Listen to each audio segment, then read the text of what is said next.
Arguing about that. All right, We're arguing the then. campaign she ran. They asked her what she would do differently. She said, I can't think of anything. That's terrible. Bill Maher just exploded on Donna Brazile for lying about Kamala Harris's loss. He just won't stand a false narrative, especially about Kamala Harris. Let's take a look at how it went down. That she ran a great campaign. She did not run a great campaign, and you're going to keep losing if you insist that she ran a great campaign. I'm saying One of the most historic elections just wrapped up, but the dust isn't settling. It's only getting thicker. Both sides are spinning their own narratives, but Bill Maher isn't buying the fiction.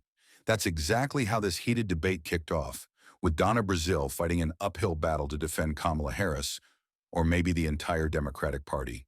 And then Maher dropped the hammer. Donna, you can't just make things up. The numbers don't lie, and if the Democrats don't wake up, it is going to be a disaster. The crowd was in disbelief.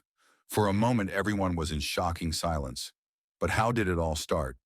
Al Gore had a team of professionals who knew the government, knew where... But they didn't do it. No, look, we left the government. I say I was part of that effort on Capitol Hill and the administration. Donna Brazile, former DNC chair, went on Real Time with Bill Maher, expecting an easy ride. Instead, she got demolished by the truth. In a desperate move, Donna blamed the media for Kamala's nosediving approval ratings. Yes, because apparently it's the media's fault that voters don't like Kamala. There is more story than meets the eye. When Bill stated that Kamala didn't run a great campaign at all, Donna's face turned into a chili pepper. Oops, he did it again, didn't he? But when Donna mentioned poor media coverage of Kamala's campaign, it was like she stepped on Maher's toes. Mr. President, when you spoke to President Trump yesterday, Mr. President, shifting our campaign strategy, Mr. President, So what exactly does Bill think Donna is lying about? Well, for some, it's plain as day. Joe Biden, before he stepped down, was definitely one of the most hated presidents of all time. Giving his spot to Kamala didn't change things much. She still was the most disapproved vice president of the 21st century. So why did the Democrats think she could make a difference? Maher wasn't holding on to these opinions. Instead, he opened the eyes of his audience, giving them the exact reason why Kamala lost in the first place. But I'm not going to get into this, the people are too damn woke. That wasn't an issue. What happened? Yeah, it was. I disagree with you. I know, and that's why you're going to keep losing. No, man. Giving them some well-needed, cold hard truth. No, it wasn't poor media coverage, as Donna said.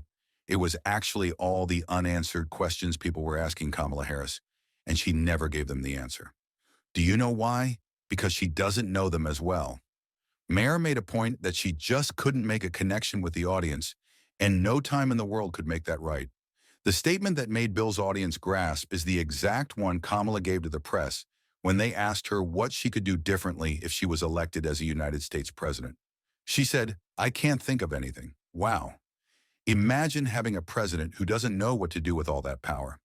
Probably one of the biggest turndowns and the moment where many Democrats had to turn to the Republican side, not because they loved Trump, but because he had some tangible ideas for the future of the country.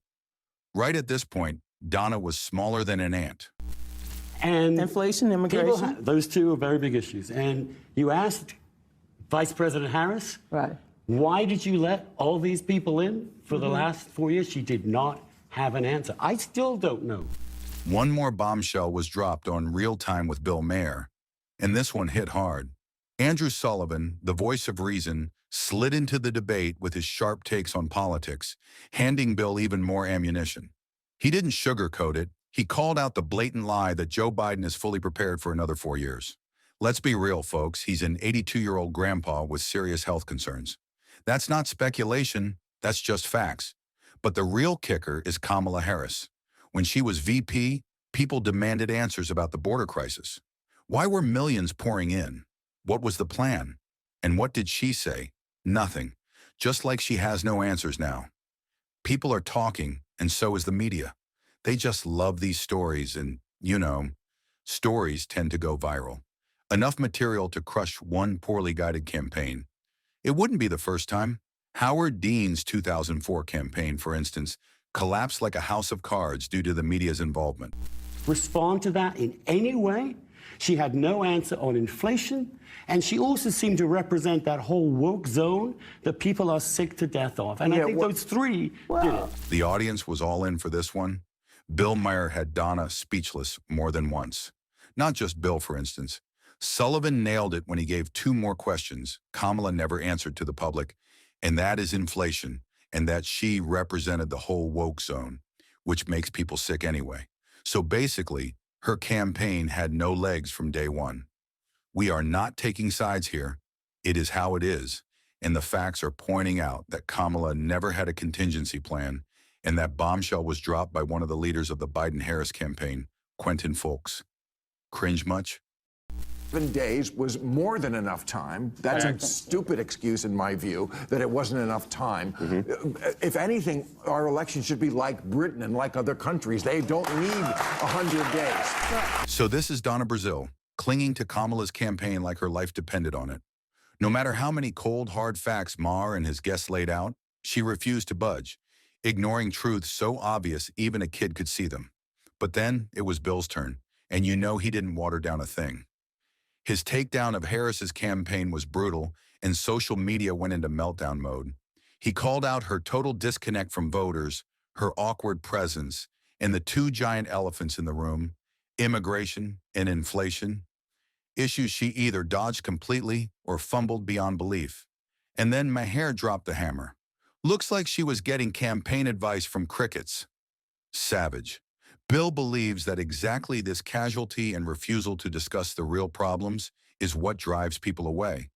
If Democrats want to win, they have to leave their echo chambers and hear the hard truths. I think we'll see a Democratic. We've had three. We've had Geraldine Ferraro as a nominee, Hillary Clinton as a nominee, Kamala Harris as a nominee. We will have a Democratic female president in my lifetime. I say... In desperate times, seek desperate measures. The media and the DNC are stuck in denial mode. They refuse to acknowledge the obvious. Instead of fixing their messaging, they attack the voters, saying they're sexist or racist for not supporting Kamala. But let's be real, Hispanics and black voters are moving away from the Democrats. Are they all racist too?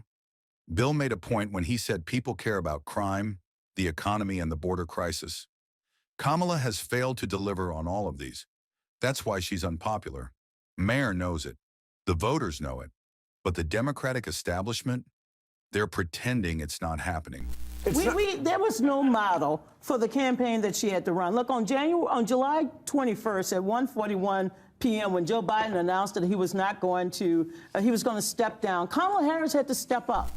Just before the show ended, Maher said, if the Democrats want to win, they need to be honest about their problems. Pretending Kamala is a strong candidate isn't helping. It's hurting. Boom.